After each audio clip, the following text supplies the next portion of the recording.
It's interesting because I think that in many respects your books are like your children, right? You don't have a favorite.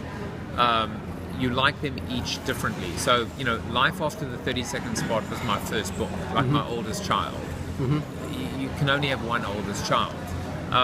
Join the Conversation was maybe the book that got appreciated, that got swallowed in the noise and explosion of social media.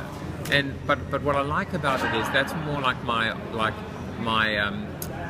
introverted child or my autistic child. Right.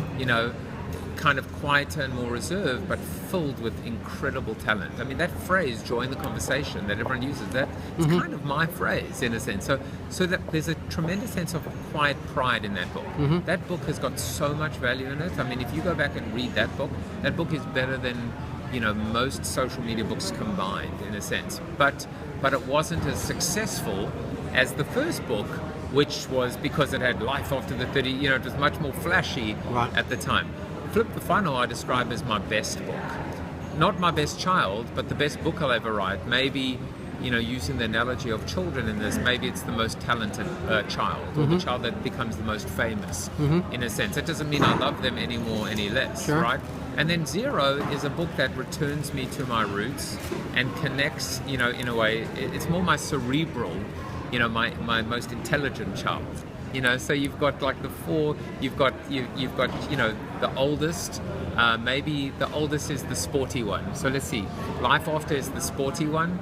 Join the Conversation, the autistic one. Flip the Funnel is the talented one. So maybe the musical one. I don't know. Yep. And then Z.E.R.O is the more is the intellectual, is the academic, the professor. Right. And so the thing is, success is to me very simple. I don't write books to sell thousands of copies. I don't write books, don't tell that to the publisher.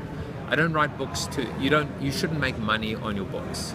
I write the books to connect with the right people and the best people.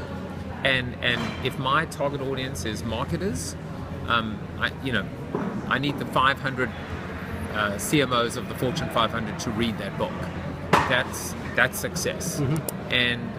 But on another level, when somebody says, I just heard it the other day, I heard someone very, very senior at a consulting firm saying, I changed the way that I look at and approach marketing because of Flip the Funnel. Well, That's, success, to inspire someone to change their job, their approach, their outlook, and influence their success, that is all the gratification I could ever need.